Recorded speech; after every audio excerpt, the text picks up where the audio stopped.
ಮುಂದೆ ಬರೋ ಪೀಳಿಗೆಗಳು ಆ ಕಷ್ಟ ಪಡಬಾರ್ದು. ನಮ್ಮ ತಂದೆ ತಾಯಿ ನಮ್ಗೇನು ಕಷ್ಟಪಟ್ಟು ಓದಿಸಿದ್ದಾರೆ, ಆ ತೊಂದರೆ ಮುಂದೆ ಬರುವ ತಂದೆ ತಾಯಿಗಳಿಗೆ ಆಗ್ಬಾರ್ದು. ಎಲ್ಲಾ ಮಕ್ಕಳು ಓದ್ಲಿ, ಯಾವುದೇ ತರ ದುಶ್ಚಟಗಳಿಗೆ ಬಲಿಯಾಗದೆ ಬೆಳೀಲಿ ಅನ್ನೋದು ಈ ಒಂದು ಎಲ್ಲಾ ಸಂಸ್ಥೆಗಳದೊಂದು ಕಾಯಕಲ್ಪ ಆಗಿರುತ್ತೆ. ಜಾಸ್ತಿ ಸಮಯ ನಾನು ತಗೊಳ್ಳೋದಿಲ್ಲ. ತಾವೆಲ್ಲರೂ ಬಂದಿದ್ದೀರಿ. ಅಪ್ಪಾಜಿಯವರಿಗೆ ಮಾತಾಡ್ಲಿಕ್ಕೆ ನಾನು ಟೈಮ್ ಕೊಡಬೇಕಾಗತ್ತೆ. ಬಿಕಾಸ್ ಎಲ್ಲಾ ಪೇರೆಂಟ್ಸ್ ಸುಮಾರು ಸಮಯದಿಂದ ಕಾಯ್ತಾ ಇದ್ದೀರಿ. ತಮ್ಮೆಲ್ಲರಿಗೂ ಅನಂತ ಧನ್ಯಗಳು ತಿಳಿಸುತ್ತಾ ಅವರಿಗೆ ನಾನು ಹ್ಯಾಂಡ್ ಓವರ್ ಮಾಡ್ತೀನಿ. ಗುಂಡಯ್ಯ ಸ್ವಾಮಿ ಅವ್ರಿಗೆ ಏನದ ಅಂದ್ರೆ ಬಹ್ಯಾಂಡ್ ಆಗಿ ನಾವೇನು ಸಪೋರ್ಟರ್ಸ್ ಅಂತೀವಲ್ಲ, ಅದಕ್ಕೆ ಯಾಕಂದ್ರೆ ಖುಷಿ ಅಂದ್ರೆ ಈಗ ನಮ್ದು ತೆಗಂಪುರ್ ಗೌಡ್ರು ನಾವೆಲ್ಲ ಶಿವಕುಮಾರ್ ಪಾಟೀಲ್ ಮಾತಾಡೋರು, ನೀವು ತರ್ನಾಳಿ ಅದಕ್ಕೆ ಹಿಂದಿಲ್ಲ ಅಂತ.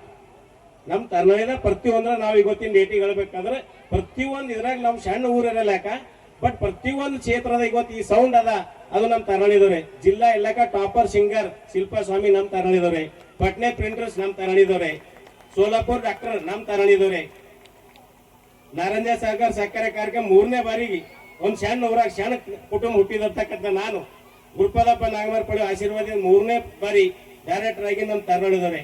ಆದ್ರೂ ನೀವೆಲ್ಲಾ ಸುತ್ತಮುತ್ತ 10 ಹಳ್ಳಿ ತರಳಿದಾಗ ಏನು ಮೇಲಿನ ಪ್ರೀತಿ ಪ್ರೇಮ ಇಕ್ಕಿರಿ. ಇವತ್ತು ಒಂದ್ ಪಬ್ಲಿಕ್ ಸ್ಕೂಲ್ ಏನದ ಗುಂಡಯ್ಯ ಸ್ವಾಮಿ ಅವ್ರ ಏನದ ಸ್ಥಾಪನೆ ಮಾಡಿದಾರ. ನೀವು ಪ್ರತಿ 7-9 ಹಳ್ಳಿಗಳು ಕುಂತ ನಮ್ಗೇನು ಆಶೀರ್ವಾದ ಮಾಡತ್ತೀರಿ. ನಿಮ್ಮ ಆಶೀರ್ವಾದ ಇವತ್ತು ತರಳಿ ಗ್ರಾಮಕ್ಕೆ ಏನದ ಅಂದ್ರೆ ಇಷ್ಟು ಮ್ಯಾಲ ವಿಲತ್ತದ ಅಂತ ಹೇಳ್ತೀವಿ. ನಿಮ್ಮ ಆಶೀರ್ವಾದ, ಯಾಕಂದ್ರೆ ನಾವು ಸಣ್ಣ ಊರ್ದವ್ರು ಇದ್ದೇವೆ. ನಿಮ್ ಇಷ್ಟು ಊರಿಗೆ ಕಂಪೇರ್ ಮಾಡಿದ್ರೆ ಬಹಳ ಇಂಡಿಯಾದ ಶ್ರೀಲಂಕಾ ಇದ್ದಂಗ ನಾವು ತರಳಿದವ್ರು. ಜಾಂತಿದವ್ರು ಬಹಳ ದೊಡ್ಡ ಊರು, ನಮ್ಮ ಬಾಜು ಹಲ್ಬರ್ಗ ದೊಡ್ಡದು, ಆಚೆ ಸಿದ್ದೇಶ್ವರ ದೊಡ್ಡದು, ನಾವು ಶ್ರೀಲಂಕಾ ಇದ್ದಂಗ ಸಣ್ಣ ಊರ್ದವ್ರು ಇದ್ದೇವು. ಆದ್ರೂ ಬಿ ಏನದ ಅಂದ್ರೆ ನಿಮ್ ಪ್ರೀತಿ ನಮ್ಮ ಮೇಲೆ ಕೊಟ್ರಿ ಎಲ್ಲಕ್ಕ ದೊಡ್ಡದು. ಮತ್ ಇನ್ನೊಂದು ಗುಂಡಯ್ಯ ಸ್ವಾಮಿ ಅವ್ರ ಬಗ್ಗೆ ಹೇಳ್ಬೇಕಾದ್ರೆ ಇನ್ನ ಬಹಳಷ್ಟು ಅವ್ರ ಸಂಸ್ಥೆ, ಆದ್ರೆ ಎಡ್ಡೆ ಮಾತಾಡಂತ ಹೇಳಿದ ಕಡೆ ಮುಗಿಸ್ಲತ್ತಿದೆವು. ಇವತ್ತು ಬೆಂಗಳೂರಿಗೆ ಎಲ್ಲಕ್ಕ ಟಾಪರ್ಸ್ ಅವ್ರ ತಮ್ಮವ್ರ ಒಬ್ಬರು ಬಹಳ ದೊಡ್ಡ ಗುರುಜಿ ಅವ್ರ ಸಂಘ ಇವ್ರ ಸಂಘ ಎಲ್ಲ ಬಹಳ ದೊಡ್ಡ ಸಂಸ್ಥೆ. ಸುಮಾರು 1,000 ಜನರಿಗೆ ಅವರು ಇವತ್ತ ಉದ್ಯೋಗ ಕೊಟ್ಟರು. ಅದು ಯಾರಿಗ ಗೊತ್ತಿಲ್ಲ. 1,000 ನಾ ಒಂದ್ ದಿವ್ಸ ಹೋಗಿದೆ, ಒಂದೇ ಇದ್ರಾಗ 350 ಹುಡುಗಿಯರ್ ಕೆಲಸ ಮಾಡ್ತಾರ ಅವ್ರ ಬಗ್ಗೆ. ಯಾವುದು ಕಂಪ್ಯೂಟರ್ ಬ್ಯಾಂಕ್ಸ್ ಸೆಕ್ಟರ್ಸ್ದಾಗ ಗುಂಡಯ್ಯ ಸ್ವಾಮಿ ಅವರು ಇಲ್ಲಿ ಸೇವಾ ಮಾಡ್ತಾರೆ. ಎಲ್ಲಿ ಹಲಬರ ಕ್ಷೇತ್ರ. ನಾವ್ರಿಗೆ 2-3 ಸರಿ ಅಂದಿದೆ, ಗುರುಗಳೇ ನಾವು ನೀವು ಬೆಂಗಳೂರದ ರಿಯಲ್ ಎಸ್ಟೇಟ್ ನನ್ನ ಸಣ್ಣ ಪಾರ್ಟ್ನರ್ ಯಾರಿ ಅಂದ್ರೆ ಒಲ್ಲ ಅಂತೇಳಿ ನೀವು ಸ್ಕೂಲ್ ತೆಗೆದಿರಿ. ಇವತ್ತು ಸುಂದರವಾಗಿ ಆಯೋಜನೆಯನ್ನು ಮಾಡಿ ಇವತ್ತು ಮಕ್ಕಳಿಗಾಗಿ ವಿದ್ಯಾದಾನವನ್ನು ಮಾಡಿರ್ತಕ್ಕಂಥವ್ರು. ಅಷ್ಟೇ ಅಲ್ಲ, ನಾನೇನೋ ವಿದ್ಯಾದಾನ ಮಾಡೋ ಜೊತೆಯಲ್ಲಿ ಏನಾದರೂ ಗಳಿಸಬೇಕು ಅನ್ನುವಂಥ ಉದ್ದೇಶನ ಒಂದು ಕಡೆ ಇಡಲಾರ್ದಂಗ ಮಕ್ಕಳಿಗೆ ಒಂದು ಸುಂದರವಾಗಿ ವಿದ್ಯಾದಾನವನ್ನು ಮಾಡಬೇಕು ಅನ್ನುವಂಥ ಉದ್ದೇಶದಿಂದ ನಮ್ಮ ತರ್ನಳ್ಳಿಯ ಗುಂಡಯ್ಯ ಸ್ವಾಮೀಜಿಯವರಿಗೆ ಜೋರಾದ ಚಪ್ಪಾಳೆಯನ್ನು ನಾವೆಲ್ಲ ಸಲ್ಲಿಸಬೇಕು. ಯಾಕಂದ್ರೆ ಈಗಿನ ಕಾಲಮಾನದಲ್ಲಿ ಯಾರೇ ಸ್ಕೂಲ್ ತೆಗೆದರೂ ಕೂಡ ನಾ ಏನೋ ಮಾಡಬೇಕು, ಏನಾದರೂ ಗಳಿಸಬೇಕು ಅನ್ನುವಂಥದ್ದು ಒಂದು ಸಂಕಲ್ಪ ಇರ್ತದೆ. ಆದರೆ ಗುಂಡಯ್ಯ ಸ್ವಾಮೀಜಿ ಅವರು ಮಾಡಿರ್ತಕ್ಕಂಥ ಕಾರ್ಯ ಎಂಥದ್ದು ಅಂದರೆ, ನಾನು ದುಡ್ಡು ಮಾಡಬೇಕು ಅಂತ ಬರಲಿಲ್ಲ, ಇಲ್ಲ ಏನೋ ಗಳಿಸಬೇಕು ಅಂತ ಬರಲಿಲ್ಲ, ಆದರೆ ನಮ್ಮ ಭಾಗದಲ್ಲಿ ಎಲ್ಲ ಮಕ್ಕಳಿಗೆ ಒಳ್ಳೆ ವಿದ್ಯೆಯನ್ನ ಕೊಡಬೇಕು ಅನ್ನುವಂಥ ಒಂದು ಸಂಕಲ್ಪವನ್ನು ಮಾಡಿದರೆ ಅದಕ್ಕೆ ಬಹಳಷ್ಟು ಖುಷಿ ಆಗ್ತದೆ ಅನ್ನುವಂಥದ್ದನ್ನ ಈ ಬಸವ ಚೈತನ್ಯ ಪಬ್ಲಿಕ್ ಸ್ಕೂಲು ಮೊದಲು ನಮ್ಮ ವಿಜಯಕುಮಾರ್ ಪಾಟೀಲ್ ಅವರು ಶ್ರೀಮಠದಲ್ಲೇ ನಡೆಸ್ತಿದ್ರು ಅಂತ ನನಗೆ ಅನಿಸ್ತದೆ. ಯಾಕೆಷ್ಟು ಹೆಮ್ಮರವಾಗಿ ಬೆಳಲಿಕ್ಕೆ ಕಾರಣ ಅಂದರೆ, ನಮ್ಮ ಹಿಂದಿನ ಹಿರುಗಳು ಹಿಡ್ಕೊಂಡು ಹೇಳುತ್ತಾರೆ, ಮುಂದೆ ಗುರಿ ಹಿಂದೆ ಗುರು ಅನ್ನುವಂಥದ್ದನ್ನು. ನಮ್ಮ ವಿಜಯಕುಮಾರ್ ಪಾಟೀಲ್ ಅವರು ಮೊಟ್ಟ ಮೊದಲು ಈ ಸ್ಕೂಲನ್ನ ರಾಚೋಟೇಶ್ವರ ಮಠದಲ್ಲೇ ಪ್ರಾರಂಭ ಮಾಡಿದ್ರಲ್ಲಿಂದ ಇಷ್ಟು ಹೆಮ್ಮರವಾಗಿ ಬೆಳಲಿಕ್ಕೆ ಸಾಧ್ಯ. ರಾಚೋಟೇಶ್ವರ ಆಶೀರ್ವಾದ ಈ ಸ್ಕೂಲ್ ಹಿಂದೆ ಇದೆ ಎನ್ನುವಂಥದ್ದನ್ನು ನನಗೆ ಅನಿಸ್ತದೆ. ಬಂಧುಗಳೇ, ಇವತ್ತೆಲ್ಲ ನಾವು ಮಕ್ಕಳಿಗೆ ಸ್ಕೂಲಿಗೆ ಕಳಿಸಬೇಕು, ವಿದ್ಯೆಯನ್ನ ಕಲಿಸಬೇಕು ಅನ್ನುವಂಥ ನಮ್ಮೆಲ್ಲರಲ್ಲಿ ಸಂಕಲ್ಪ ಇದೆ, ಇಲ್ಲಂತಲ್ಲ. ಆದರೆ ಅದರ ಜೊತೆಯಲ್ಲೇ ಎಲ್ಲಾ ತಂದೆ ತಾಯಿಗಳಿಗೆ ಒಂದು ವಿನಂತಿ ನಾನು ಏನು ಮಾಡ್ತೇನೆ ಅಂದ್ರೆ, ಸಂಸ್ಕಾರ ಅನ್ನುವಂಥದ್ದು ಮಕ್ಕಳಿಗೆ ಬಹಳ ಅವಶ್ಯಕತೆ ಇದೆ. ಮಕ್ಕಳಿಗೆ ಬರೀ ವಿದ್ಯೆಯನ್ನ ಕೊಟ್ಟಿದ್ರೆ ನಡೆಯಂಗಿಲ್ಲ.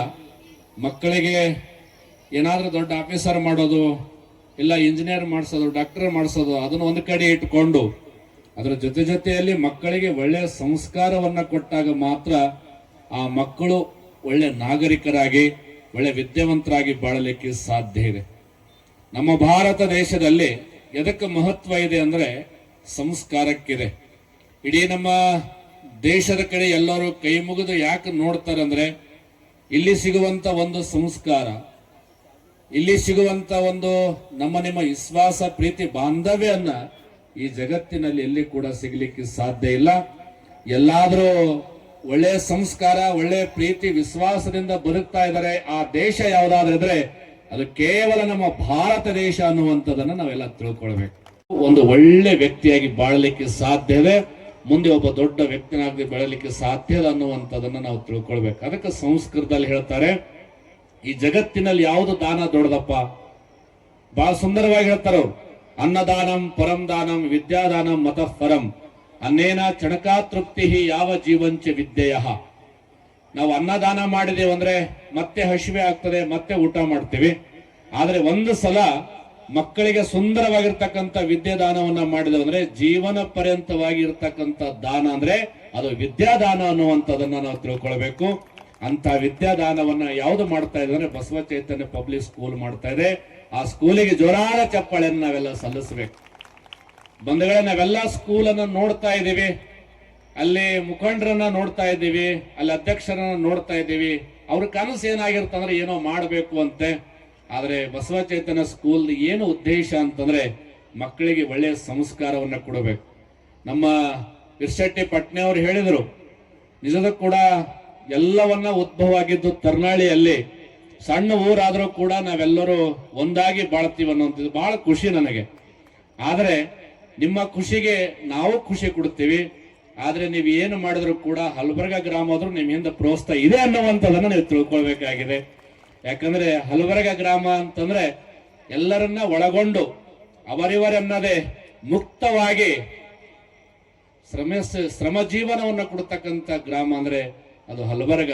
ನಾನು ತರ್ನಾಳಿಗೆ ಹೋದಾಗ ನಾನು ಬಹಳ ಸಲ ವಿಚಾರ ಮಾಡ್ತೀನಿ, ಎಲ್ಲಾ ಗಲ್ಲಿಗೆ ರೋಡು ನಾಲಿ ಎಲ್ಲವನ್ನ ನೋಡಿದ್ರೆ ನನಗೆ ಅನಿಸ್ತದೆ ನಿಜಕ್ಕೂ ಕೂಡ ಇವರೆಲ್ಲರೂ ಒಂದಾಗಿ ಕಾರ್ಯವನ್ನು ಮಾಡ್ತಾ ಇದ್ದಾರೆ, ಖುಷಿ ಅನ್ನುವಂಥದ್ದನ್ನ. ಅಂಥವ್ರು ಗುಂಡಯ್ಯ ಸ್ವಾಮೀಜಿ ಅವರು ಆ ಊರಲ್ಲಿ ಹುಟ್ಟಿ ಇವತ್ತು ಹಲಬರ್ಗ ಗ್ರಾಮ ಅಷ್ಟೇ ಅಲ್ಲ, ಮೊನ್ನೆ ನಮ್ಮ ಕಣಜಿ ಗ್ರಾಮದಲ್ಲಿ ಕೂಡ ನನಗೆ ಕಾರ್ಯಕ್ರಮದಲ್ಲಿ ಕರೆಸಿದ್ರು. ಅಲ್ಲಿ ಕೂಡ ಸುಂದರವಾಗಿರ್ತಕ್ಕಂಥ ಶಾಲೆಯ ವಾರ್ಷಿಕೋತ್ಸವ ಮಾಡಿದ್ರು. ಅಷ್ಟೇ ಅಲ್ಲ, ಮೊನ್ನೆ ನನಗೆ ಬೆಂಗಳೂರಿಗೆ ಕರ್ಕೊಂಡು ಹೋಗಿದ್ರು ಗುಂಡಯ್ಯ ಸ್ವಾಮೀಜಿ ಅವರು ಮತ್ತು ಮಂಜು ಪಾಟೀಲ್ ಅವರು. ಎದಕ್ಕಾಗಿ ಅಂದ್ರೆ ಇವತ್ತು ಬರೀ ಅವಗಿಲಿಂಗೇಶ್ವರ ಸ್ವಾಮೀಜಿ ಅವರು ಅಂತ ಕರೀತಿದ್ರಿ, ಆದ್ರೆ ಡಾಕ್ಟರ್ ಅನ್ನುವಂತ ಪದವಿಯನ್ನ ಕೊಡಿಸ್ಲಿಕ್ಕೆ ನನಗೇನೋ ಗೊತ್ತೇ ಇಲ್ಲ. ಅಂಥದನ್ನ ಯೋಗ್ಯವಾಗಿರ್ತಕ್ಕಂಥ ಒಂದು ಸ್ಥಾನವನ್ನ ತುಂಬಿರ್ತಕ್ಕಂಥವ್ರು ಯಾರಾದ್ರೂ ಇದ್ರೆ ಅವರು ಗುಂಡಯ್ಯ ಸ್ವಾಮೀಜಿ ಅವರು ಅನ್ನುವಂಥದನ್ನ ನಾವು ತಿಳ್ಕೊಳ್ಬೇಕಾಗತ್ತೆ. ಅದೆಲ್ಲ ಆದ್ಮೇಲೆ ನನಗೆ ಹೇಳಿದರೆ, ಪೂಜ್ಯರೇ ಹಿಂಗೆ ನಿಮ್ಮ ಇದ್ರ ಮೇಲೆ ಡಾಕ್ಟರೇಟ್ ಬಂದಿದೆ ಅಂತ ನಮ್ಮ ಮಂಜು ಪಾಟೀಲ್ ಅವರು ಗುಂಡಯ್ಯ ಸ್ವಾಮೀಜಿ ಅವರು ಹೇಳಿದರು. ನಿಜದಕ್ಕೂ ಬಹಳ ಖುಷಿ ಆಗ್ತಾ ಇದೆ. ನಿಜವಾಗ್ಲೂ ಇನ್ನೊಂದು ನಾನು ಏನ್ ಹೇಳ್ತೇನೆ ಅಂದ್ರೆ, ಗುಂಡಯ್ಯ ಸ್ವಾಮೀಜಿಯವರು ನೋಡ್ಲಿಕ್ಕೆ ಚಿಕ್ಕವರು ಕಂಡ್ರು ಕೂಡ ಇವತ್ತು ಬೆಂಗಳೂರಿನಲ್ಲಿ ನಾನು ಹೋದೆ, ಅವ್ರ ತಮ್ಮವ್ರು ಮಾಡಿರ್ತಕ್ಕಂಥ ಕಾರ್ಯ, ಅವ್ರು ಮಾಡಿರ್ತಕ್ಕಂಥ ಬಹುಶಃ 1,000 ಮಕ್ಕಳಿಗೆ ಉಚಿತವಾಗಲಿ ಒಂದು ಒಳ್ಳೆಯ ಸಂಸ್ಕಾರ ಕೊಡುವಂತ ಕಾರ್ಯವನ್ನ ಇವತ್ತು ನಮ್ಮ ಬೀದರ್ ಜಿಲ್ಲೆಯಲ್ಲಿ ಅಷ್ಟೇ ಅಲ್ಲ, ನಮ್ಮ ತರ್ನಾಳಿ ಒಳಗ ಸಣ್ಣ ಗ್ರಾಮಗಳು ಹುಟ್ಟಿರ್ತಕ್ಕಂಥ ಒಬ್ಬ ಯೋಗ್ಯವಾಗಿರ್ತಕ್ಕಂಥ ಕುಟುಂಬದಿಂದ ಇವತ್ತು ಬೆಂಗಳೂರುವರೆಗೂ ಹೋಗಿದೆ ಅಂದ್ರೆ ಅದು ನಾವು ಬಹಳ ಹೆಮ್ಮೆ ಅನಿಸ್ತದೆ. ಪ್ರತಿಭೆಯನ್ನು ಗುರುತಿಸುವಂತ ಈ ಕಾರ್ಯಕ್ರಮವೇ ವಾರ್ಷಿಕೋತ್ಸವ ಕಾರ್ಯಕ್ರಮ. ಆ ಕಾರ್ಯಕ್ರಮ ನೀವೆಲ್ಲರೂ ನೋಡ್ಬೇಕಾಗಿದೆ. ಕೇವಲ 2 ಮಾತಿನಲ್ಲಿ ನಾವು ಮುಗಿಸ್ತೀನಿ. ಈ ಶಿಕ್ಷಣ ಕೇವಲ ಪಾಠವನ್ನು ಬೋಧನೆ ಮಾಡುವಂತ ಜಾಗ ಅಷ್ಟೇ ಅಲ್ಲ, ಮಕ್ಕಳ ಭಾವಿ ಭವಿಷ್ಯ, ಉತ್ತಮ ಸಂಸ್ಕಾರ, ಒಳ್ಳೆಯ ನಾಗರಿಕರನ್ನಾಗಿ ರೂಪಿಸುವುದೇ ಈ ಶಿಕ್ಷಣ ವ್ಯವಸ್ಥೆ. ಎಲ್ಲಾ ಮಕ್ಕಳ ಭವಿಷ್ಯದ ಉತ್ತರ ಬುನಾದಿಯನ್ನು ನಿರ್ಮಾಣ ಮಾಡತಕ್ಕಂಥ ಶಿಕ್ಷಕರು ಇಲ್ಲಿದ್ದಾರೆ. ನಿಜವಾಗಲೂ ಆ ಮಕ್ಕಳ ಹತ್ರ ನೀವು ಏನ್ ಮಾಡ್ಬೇಕಪ್ಪ ಅಂದ್ರ, ಸಂಸ್ಕಾರ ಏನ್ ಶಾಲೆಯಲ್ಲಿ ಕೊಡ್ತಾರ ಆ ಸಂಸ್ಕಾರಕ್ಕೆ ನೀವು ಪ್ರೋತ್ಸಾಹ ಕೊಡಬೇಕು. ಮಕ್ಕಳಲ್ಲಿ ಗೌರವಿಸುವಂತ ಭಾವನೆ ನೀವು ಕಲಿಸಬೇಕು.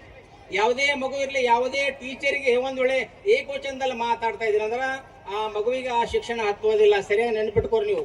ಆ ಮಗು ತಂದೆ ತಾಯಿಗೂ ಗೌರವ ಕೊಡ್ಬೇಕು, ಶಿಕ್ಷಕರಿಗೆ ಗೌರವ ಕೊಡ್ಬೇಕು. ಅಂತ ಮಕ್ಕಳನ್ನು ನಿರ್ಮಾಣ ಮಾಡುವಂತ ಕೆಲಸ ಈ ಶಿಕ್ಷಣ ಸಂಸ್ಥೆ ಆಗ್ತದೆ. ಅದಕ್ಕೆ ಈ 2009ರಿಂದ ನಮ್ಮ ಬಸವ ಚೈತನ್ಯ ಶಾಲೆಯನ್ನು ನಾವು ಪ್ರಾರಂಭ ಮಾಡಿದ್ದೇವೆ. ಇವತ್ತಿಗೆ 17 ವರ್ಷ ಇವತ್ತು ಕಾಲಿಡ್ತಾ ಇದೆ. ಈ ಎಲಿಮರಿ ಕೈಯಂತೆ ಸೇವೆ ಸಲ್ಲಿಸ್ತಾ ಇದೆ. ನಮ್ಮ ಗುಂಡೇ ಸ್ವಾಮಿಗಳು ಇವತ್ತು ಹಲವರ್ಗ ಸರ್ಕಲ್ನಲ್ಲಿ ಬರ್ತಕ್ಕಂಥ ಎಲ್ಲಾ ಗ್ರಾಮಗಳಿಗೆ ಬಸ್ಸಿನ ವ್ಯವಸ್ಥೆ ಮಾಡಿ ಉತ್ತಮ ಶಿಕ್ಷಣ ಕೊಡ್ತಾ ಇದ್ದಾರೆ. ಅದೇ ರೀತಿಯಾಗಿ ಪೂಜ್ಯ ಅಪ್ಪಾಜಿಯವರಿಗೆ ಅನಂತ ಭಕ್ತಿಯ ಪ್ರಣಾಮ ಸಲ್ಲಿಸಿ ನಾನು ಎರಡು ಮಾತುಗಳನ್ನು ಮುಗಿಸುತ್ತೇನೆ.